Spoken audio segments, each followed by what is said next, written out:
고독. 사랑하는 사람이 저를 떠난다는 두려움. 지옥이나 다름없습니다. 신부님은 제게 외로움을 느끼는지 물어보셨습니다. 코로나 때문에 우리는 강제로 봉쇄를 당했지요. 저는 외로움에 대해 오랫동안 생각했습니다. 제게 고독은 두 가지 느낌으로 다가옵니다. 하나는 이해받지 못한다는 느낌이었고, 다른 하나는 버림받는다는 두려움이었지요. 따라서 제가 외로움을 느낀 것은 단순히 제 옆에 있는 사람이 육체적으로 부재하기 때문이 아니었습니다. 고독은 제 삶을 이해받지 못하고 공유할 수 없으며 설명할 수 없다는 느낌과 제가 가장 아끼는 누군가가 언제든 저를 떠날 거라는 두려움입니다. 제게 이것은 지옥이나 다름없습니다. 가장 사무치는 고독이죠. 신부님은 이 고독에서 벗어나는 방법을 아실까요?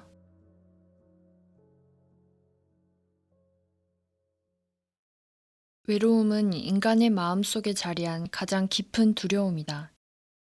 그 이유는 매우 간단하다. 우리는 기본적으로 관계를 맺으며 살아가는 존재이기 때문이다. 우리는 관계 안에서만 인생이 의미 있다고 느낀다. 그 관계가 끊어지면 무의미함으로 치닫는다.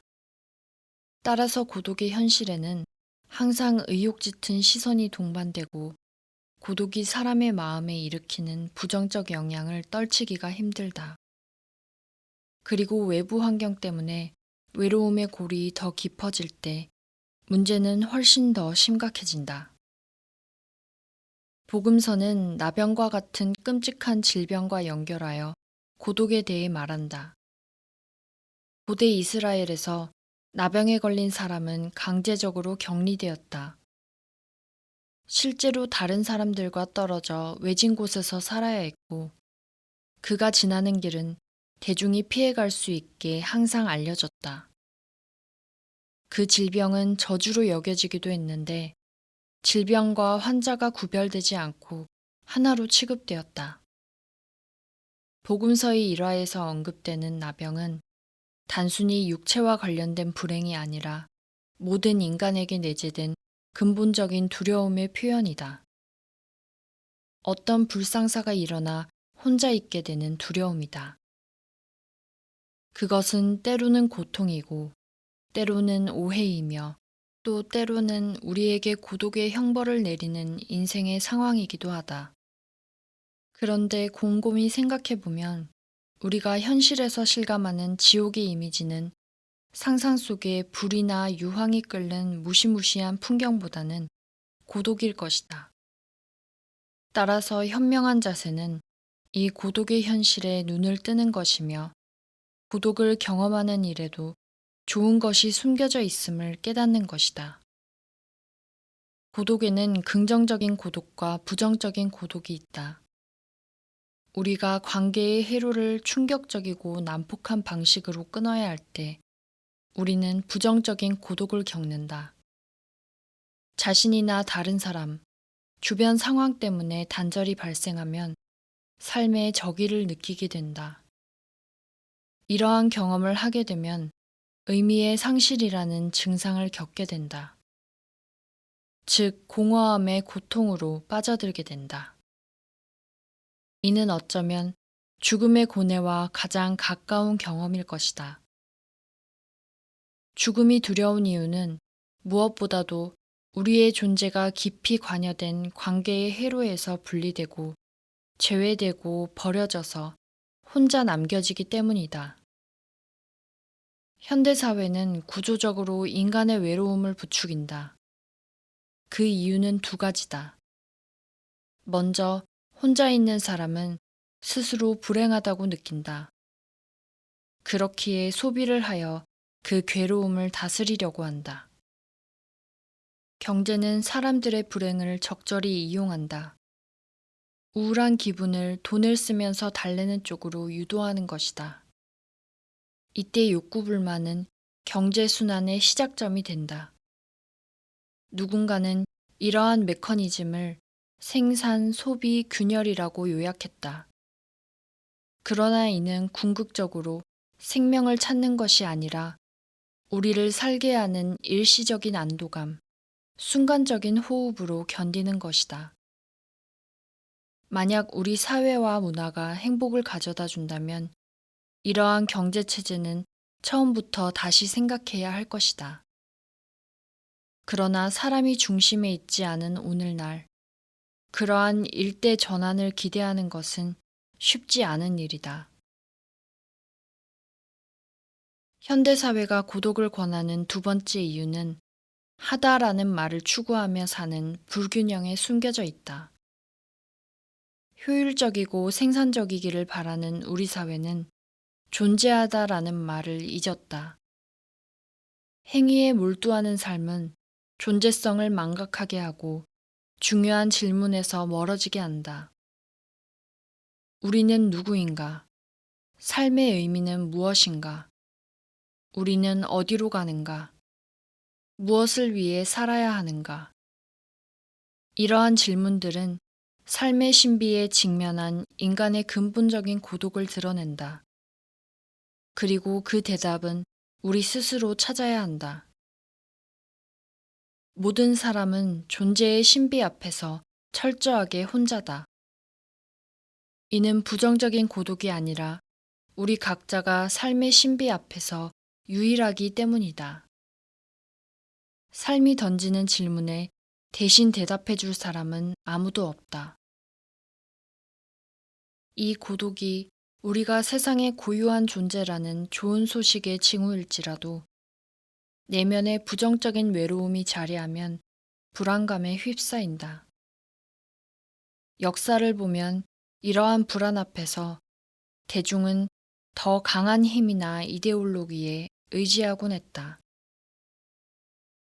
인생의 답을 알려주겠다고 소리치는 누군가에게 우리의 본질적인 자유를 내어주고 싶은 강한 욕구가 생기는 것이다. 그러하기에 명시적이거나 암묵적으로 전체주의 현상이 계속해서 나타난다. 우리는 누구나 자유롭기를 바라면서도 자유의 현기증을 감당하지 못한 채 다른 사람에게 대답을 위임하려고 한다. 그런데 존재의 신비 앞에서 각자의 유일성을 회복하기 위한 좋은 방법이 있다. 그것은 더 원초적인 물음으로 향하는 것이다. 다시 말해, 우리는 누구인가가 아니라 우리는 누구의 것인가 하는 질문에 답하는 것이다. 우리는 소속감을 통해 건강한 방식으로 삶의 신비에 들 수 있다. 사실 우리 사회는 아버지의 부재와 함께 존재성의 의문을 제기하게 되었다. 아버지의 부재는 주인이 사라질 때 나타나는 게 아니라 삶을 직시하기 위해 필요한 소속감이 퇴색될 때 나타난다. 모든 사람, 모든 생명체는 자기 역사에 대한 책임을 지기 위해서라도 소속이 필요하다. 어디에도 누구에게도 속하지 않는 것은 방향키도 노도 돛도 없이 넓은 바다에 버려진 배와 같다. 현실이 만들어내는 파도에 이리저리 흔들리는 신세다. 그러한 처지에서는 모든 것이 적으로 변할 수밖에 없다. 바다의 아름다움은 보이지 않고 위험과 위협, 죽음의 낌새만 알아차릴 수 있다. 우리는 그와 같은 시선으로 자주 인생을 바라본다. 아름다운 것과 마음을 울리는 작은 것을 깨닫지 못하고 끊임없이 방어하면서 막아야 하는 적을 통해서 우리의 존재를 느낀다. 이는 고독의 지옥으로 향하는 또 다른 길이다. 정리하자면 현대사회에서는 경제체제를 유지하기 위해 고독을 만든다고 할 수 있다. 인간의 불행을 바탕으로 생산성과 이윤을 높이는 과정이 무의식적으로 진행된다. 그와 함께 현대사회는 소속의 위기를 부추기면서 현대인이 자신의 삶을 주도하지 못하고 사회적 현실에 휘둘리게 한다. 지금까지 고독이 부정적으로 인식되는 이유를 설명했다. 그러나 고독의 체험은 이중성을 지니므로 온전히 부정적인 측면만 보는 것은 잘못된 관점이다. 그렇다면 긍정적인 고독의 경험은 어떻게 나타날까? 먼저 선택하는 마음가짐으로 표현된다. 우리는 살면서 여러 가지 상황을 겪는다.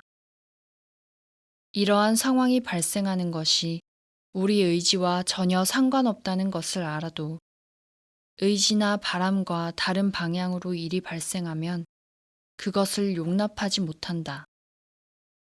그러니 우리가 판단하여 결정하지 않은 상황이라고 해도 자유를 발견하고 누려야 한다. 우리가 선택하지 않은 것도 기꺼이 받아들이는 지혜를 가져야 한다는 것이다. 그러한 태도는 우리를 근본적으로 변화시킨다. 피해자에서 주인공으로 말이다. 마음의 자세를 바꾸어서 끊임없이 울고 싶고 틀어박히고 싶고 옳지 않은 생각으로 시간을 보내고 싶고 어두운 기운을 표출하고 싶고 남에게 화풀이하고 싶은 유혹을 이겨내는 것이다. 우리에게 허락을 구하지 않고 벌어진 상황에서도 책임감을 느끼고 능동적으로 대처하는 자세는 피해자에서 벗어나 삶의 주도권을 쥐는 이가 되도록 해준다. 따라서 우리는 바람직한 방향으로 삶을 이끌기 위해 고독의 시간과 상황을 선택하는 용기를 지녀야 한다. 고독을 강요하는 현실에서도 자유를 행사해야 한다. 그러고는 그 현실을 피해자가 되는 부당함을 딛고 주인공이 되는 기회로 만들어야 한다. 긍정적인 고독은 이별이나 관계의 단절로 표현되지 않고 적절한 거리로 표현된다. 고독은 우리가 속한 관계나 상황에서 융합되지 않고 벗어나도록 도와준다. 우리는 이리저리 얽히고 뒤틀린 관계의 미로 속에서 자신이 진정 누구인지 잊고 산다. 자신의 참모습을 잊고 살면 삶은 환경에 지배된다. 예를 들어 아픈 사람은 질병에 걸린 게 아니라 질병 자체가 된다. 사랑을 하는 사람은 사랑의 경험을 간직하지 못하고 경험 자체가 된다. 세상이 순탄하게 돌아갈 때는 이러한 융합 논리가 위험하다는 것을 깨닫지 못한다. 그렇지만 현실이 불리해지면 정체성과 환경을 동일화하는 것이 매우 해롭다는 사실을 인지하게 된다. 이러한 의미에서 고독을 추구하고 스스로 적절한 거리를 두는 것은 우리 주변의 사람이나 사물과 자신을 구별할 수 있도록 한다. 특히 내적인 삶을 지향하는 위대한 종교적 체험에서 건강한 고독의 특징을 발견할 수 있다. 예수님도 때로는 사람들을 피해 사막이나 산에 혼자 머무를 필요성을 느꼈다. 마치 온전한 자신을 찾으려는 듯이 이른 아침이나 밤새 홀로 기도를 드렸다. 이러한 차원의 고독은 기술이 아니며 어떤 방법으로도 전달될 수 없다. 주변의 현실과 적당한 거리를 두고 자신에게로 돌아가는 고독은 우리 일부를 발견하는 경험이다. 이는 일반적으로 경험하는 것보다 더 깊은 관계다. 따라서 고독은 관계의 부재가 아니다. 긍정적인 고독은 우리의 깊은 내면에 있는 관계를 깨닫는 것이다. 그 관계는 다른 것과 섞이지 않고 명료하고 뚜렷한 방식으로 존재하게 해준다. 예를 들어 어머니라는 이름 아래 자신을 잊고 사는 여성들이 있다. 부모의 역할에만 집중하고 아내의 본분이나 자신을 위한 일을 잊게 되면 결혼 생활이 위기에 처할 수 있다. 그러나 기본적으로 그들을 움직이는 것은 사랑이다. 그들이 고독의 시간을 보낼 수 있다면 이러한 깨달음을 얻을 수 있다. 사람과 사람의 어울림에서 고독의 시간은 현실이 덮거나 지우려 하는 각자의 정체성을 되돌려 줄 수 있다. 역설적이게도 우리는 외로움을 느끼면서도 그 감정에서 벗어나려 하지 않는 세상에 살고 있다. 사람들은 고독의 징후를 은폐하기 위해 자신의 삶을 물건이나 사람 혹은 활동으로 채운다. 이러한 점을 간파했던 프랑스의 뛰어난 사상가 블레즈 파스칼은 다음과 같이 말했다. 인간의 모든 불행은 자신의 방에 홀로 머무르지 못하는 데서 나온다. 혼자 있지 못하는 사람은 이미 고독의 희생자다. 그는 버림받고 오해받고 고립되고 멀어진다는 느낌에도 불구하고 온 힘을 다해 둥둥 떠 있으려고 한다. 우리는 자신의 인생에서 고독의 기회와 이야기가 어디에 있는지 스스로 묻는 용기를 내야 한다.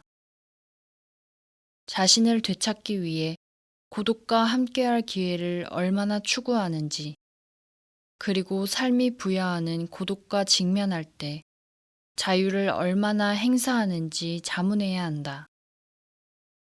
그럼에도 사람들은 고독을 경험하며 절망과 만난다. 사회에서 소외된 노인들은 다른 사람들의 무관심과 방치로 외로움을 겪는다. 물론 우리가 지금 나누는 이야기는 해로운 이기주의의 결과인 그러한 고독을 정당화하려는 게 아니다. 그러나 고독의 현실이 비관적이라면 그 절망과 외로움의 중심에서 문제의 열쇠를 찾는 것이 중요하다. 스페인에서 이른바 황금기로 불린 16세기에 비범한 인물이 등장한다. 그는 기사의 무용담을 읽으며 자랐고 자신의 이상을 성취하려는 목표를 추구하며 살았다. 그는 바로 이냐시오 데 로욜라 성인이다. 이냐시오는 기사자기를 받고 많은 전투를 치르다가 팜플로나 요새 공방전에서 중상을 입고 병상에 눕게 되었다. 이 사고로 부상을 입은 그는 고립된 생활을 하며 내적 고통을 겪게 되었다. 그러나 강제적으로 고독을 겪고 절망을 경험하며 존재에 대한 영적인 깨달음을 얻을 수 있었다. 그는 자신의 내면을 깊이 들여다보면서 마음속에는 선과 악이 함께 산다는 것을 깨달았다. 마음은 사건과 상황, 사랑과 상처와 생각, 감정과 유혹, 꿈이 이루어진 전쟁터고 그 전쟁의 승자가 존재를 규정함을 말이다. 또한 그는 진정한 자유란 내면 세계를 통제하는 것이 아니라 거기에 존재하는 각각의 요소를 인지하는 것임을 깨달았다. 마음에서 전쟁을 치르는 소리, 감각과 감정, 상황을 먼저 식별해야만 어느 한쪽을 취하기로 마음먹을 수 있다. 우리는 생각이나 감정의 총체가 아니며 단순히 역사나 교육의 산물도 아니다. 무엇보다도 우리는 자신의 결정으로 구성된다. 그렇다면 우리가 내리는 결정이 자유의지의 결과인지 그저 경험에 대한 반작용인지가 중요하다. 강제적으로 고독을 겪는 상황에서 이냐시오의 선택은 불리한 상황을 역전시킬 기회였다. 그는 고독 속에서 도시나 왕국이 아닌 내면 세계를 정복할 수 있었다. 마음을 다스리는 주권은 저절로 주어지는 게 아니다. 그 안에서 자아의 싹을 온전히 틔워야 주인이 될 수 있다. 자신의 내면성을 근본적으로 발견하지 못하고 다스리지 못하면 내적 혼란에 휘둘려 갈팡질팡하는 종속된 삶을 살게 된다. 이러한 종류의 고독을 경험할 때 이따금 장소의 도움을 받는 것도 괜찮다. 다른 곳으로 이동해서 일상과 적당한 거리를 두는 것은 우리 자신에게 집중할 수 있도록 해준다. 그러나 고독의 경지가 장소에 따라 달라지는 것은 아니다. 장소가 도움은 되겠지만 필수적인 요인은 아니다. 우리가 어디에 있든 어떤 상황에 있든 적절한 거리두기는 가능하다. 자신의 고독을 다스릴 줄 아는 이는 지옥도 이길 수 있다. 하지만 우리의 생각과 의지의 힘만으로는 진정한 고독의 경지에 이를 수 없다. 우리는 모두 관계와 연대의 끈을 지녀야만 고독의 깊은 어둠 속에서 빛의 근원을 발견할 수 있다. 고독을 고립의 여정으로만 이해한다면 절망감만 커질 것이다. 그러나 그와 달리 고독에서 소속감을 뺀다면 혼자서는 도달할 수 없는 위대한 발견으로 이어질 것이다. 이와 관련하여 복음서에 나오는 흥미로운 이야기가 있다. 예수님이 제자들을 처음 만나는 일화다. 능숙한 어부들은 밤새 그물을 내렸지만 물고기를 한 마리도 잡지 못했다. 그들은 밤새 수고한 보람이 없어 실망하고 허탈한 마음으로 빈 그물을 씻고 있었다. 예수님은 그러한 어부들에게 가까이 다가가셨다. 그러고는 먼 바다로 나가 그물을 다시 던지라고 권하셨다. 깊은 데로 저어 나가라고 말이다. 예수님은 그들에게 완전히 낯선 사람이었다. 어부들은 자신의 능력과 힘, 의지와는 상관없이 외부인의 말만 믿고 위험을 무릅써야 했다. 그들은 불과 몇 시간 전에도 아무런 성과를 내지 못했지만 그분을 믿고 똑같은 작업을 다시 했다. 시몬 베드로는 의미 있는 대답으로 예수님의 권유에 응했다. 스승님의 말씀대로 제가 그물을 내리겠습니다. 그의 신뢰는 엄청나게 많은 물고기를 잡는 것으로 보상받았다. 우리가 고독에 빠져들 때 자신의 힘이나 능력에만 의존해서는 안 된다. 한계와 나약함을 딛고 풍성한 수확의 가능성을 위해 시도하라고, 깊은 곳으로 가라고 끊임없이 권하는 목소리에 귀 기울여야 한다. 그 말을 신뢰하고 깊은 유대감을 느낀다면 고독은 고립이 아니라 은총이 된다.